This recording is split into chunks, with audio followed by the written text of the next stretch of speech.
Now then, shorts fans, the genius among you will be able to tell you straight away, this is not the Italian coastline of Tirreno-Adriatco. It's because I've been unwell. I got a tummy bug after Strade. The doc wrote me off as unwell to race. I was unfit. I've come home. I'm going to talk you through how I get back to fitness, how I get back to strength, how I get back to training, how life carries on when I've had an illness and what I do, what's different, what's the same. We're out for an hour and a half Rico ride today, super steady. So join me as I head into the snowy mountains. I'm going to turn around in a minute probably, and yeah, I'll take you along for the journey. So guys, the best bit of advice, it's better to be a little bit unfit and healthy than it is to be a little bit fitter but unhealthy, because the unhealthiness will catch you. What I mean is, take an extra day, you know, just to chill out, make sure you're properly recovered and don't force it. I promise you, I've probably tried to push through illnesses in races leading into big training blocks because I thought I needed it. It's cost me more in the long run. Take time, relax, get the recovery in. You know, Rome wasn't built in a day, and do it that way. Trust me, as a professional athlete, I strive for the best, and I understand it's so hard to sit there and go, oh yeah, but so-and-so's training, they did 5 hours today. I can see it on Strava. Why am I in bed? I know it's tough, it's frustrating, but you have to do it. You have to relax. The best bit of advice I'll give is be healthy and unfit, and fit and unhealthy. Point number 2 is ease yourself back into it. Is don't think, oh, I've been ill, I missed 3 days training, now I've got to do 15 hours in 3 days. It doesn't really work like that. It's not how stress on the body works. Bear in mind that your body's parameters are going to be thrown out a bit. So your body weight and heart rate are the two, and your HRV is going to be way out of its normal tolerance. And I don't mean necessarily one way or the other, I mean it can swing massively. I'll go into more detail in a bit, but my body weight from when I got the illness fluctuated between 5 kilo. I woke up on the morning of Strade nice and good, nice and healthy, did the race, got sick. The following morning I was 3 kilos less. I then travelled and my body weight fluctuated the opposite way. But don't panic, get back in the bike, get back into a rhythm and look after yourself. Remember, Jesse Yates saying, go check out his channel. Stick to the plan, guys, stick to the plan. 47 minutes in now and I feel like shit, but that's normal. So I've had 3 days off with this bug and I've travelled. It's pretty normal for your body to hold on to a lot of water because you're holding on to the carbs you're not using. But don't worry if you've had an illness, it doesn't mean form's gone. Luckily, because I don't think I'd be able to pull the skin off a rice pudding right now. But, dude, es muy bonito.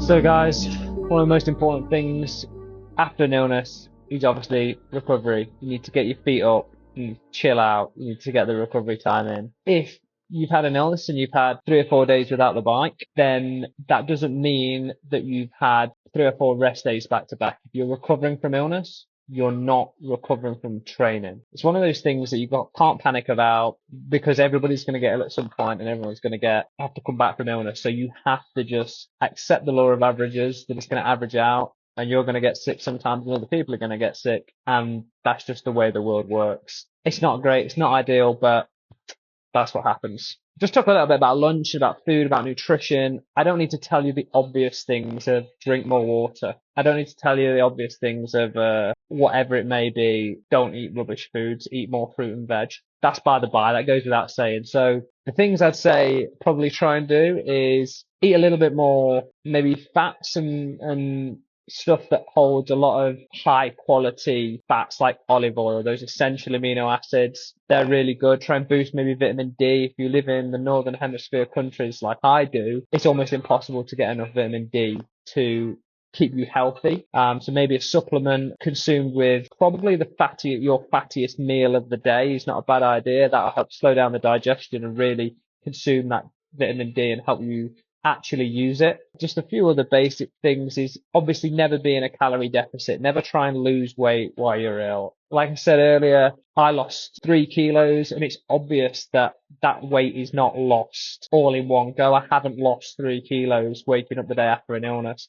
And then equally I've flown and I've tried to fill myself, with good foods and try to build up my strength again. So my body's also holding a lot more water in my muscles from the carbs I've been eating and then the fact that I've probably been eating in a little bit of a surplus, which is obviously great for helping me recover as much as I can and as fast as I can. I woke up the day after the illness and I could drink so much water. I think I drank somewhere in the region of about 8 litres of water, and then maybe every litre and a half I had a hydro tab, which is great. So that helped me recover loads. The obvious things: look after yourself and recover. One of the most interesting things probably do to track recovery and health is this thing here that sits under my arm.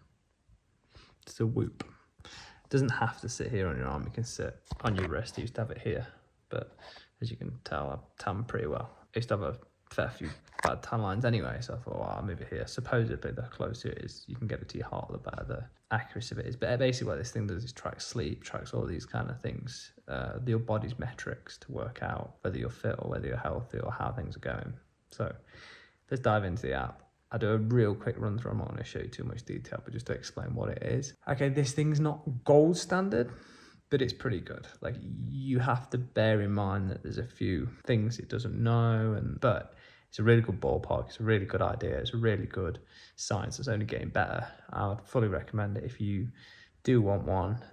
Get in touch.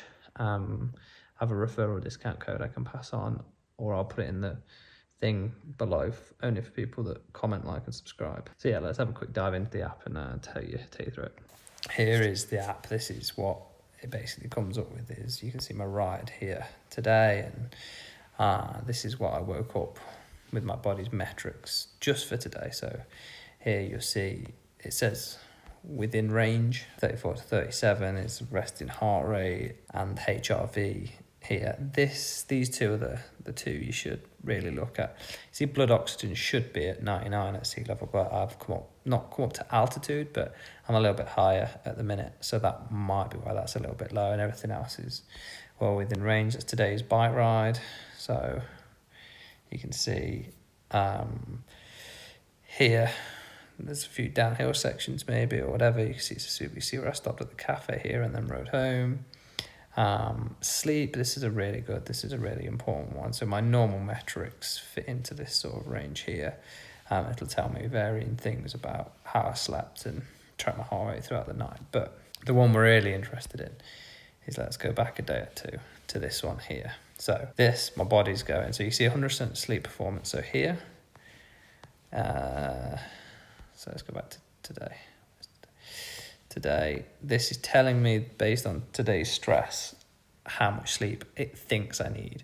So, although if I slept between those exact times, I would get this score of 100% sleep performance, something else isn't right. My body's struggling with something. I don't know what it thinks this activity is. I think this is loading my suitcase into the van. But we can see here from sleep, we've not had much of this REM sleep, which is the dream phase, the rapid eye movement phase. This is obviously quite an important part of sleep, but we've got lots of light and a little bit of deep, so it's not the end of the world, but we didn't wake up too much. But if we go into the metrics, why can I not see metrics? Why can I not see like my... here we go. resting heart rate of 40 compared to 36, obviously it was quite high, and the HRV had come down. So the HRV is the variability in your heart rate. So your heart rate doesn't beat at, if it beats at 60 beats a minute, it doesn't beat at 1, 1, 1, 1, 1. It's not a metronome. That when you breathe in and out, you increase your body's oxygen in the blood, and it affects how this heart rate beat. So you may find that it's not a consistent rhythmic beat, it does fluctuate, and that's what this is measuring, is the variability between every 6 heartbeats. This is calculated using that metric to give a variability, and this is a sign and indication of fitness, but mainly sort of based on fatigue. So you can see here, although I raced on, woke up Saturday was fine, 63% was normal, came down with an illness Saturday night, and then here on Sunday, we have this 41% and this 29%, which is me getting progressively more sick and ill, because I'd already had, you see here, I was in the green, I was really healthy, I was good, I was going well. What do you do with that data? How do you factor it in? Okay, you can't just say, this has happened, therefore I'm dying or whatever. You've got to work within the parameters. You've got to look at the bigger picture. But it's a really good sign to say, okay, look, 2 days ago I was really struggling. That's HRV of 80. Then I went to 100. Then I went to 120. Things are slowly getting better. So now I can introduce a bit more riding, or etc., etc., etc. So like I did today. And I'll try and get to bed for 10. I wake up at 7 every day. There's a few other things in it. I wouldn't worry too much about these parameters. I wouldn't worry too much about the exercise either. So here, it's a good graph. So the green dots here, and then they go amber, is when I woke up with, I woke up with, how recovered I was. And the blue is the strain I added. So you can see pre-race day here on the Friday, I had a relatively low strain day at 11.8, and I was fairly recovered. I had a big strain down Saturday at 20.7, which is Strade Bianche. So this isn't a linear thing, this is logarithmic. So double 11 would be 22, but that doesn't necessarily mean that you had a double the amount of strain day. Theoretically, that would be more, because it's logarithmic, not linear. 21 is the highest you can get, so 20.7 is obviously a ridiculously hard day.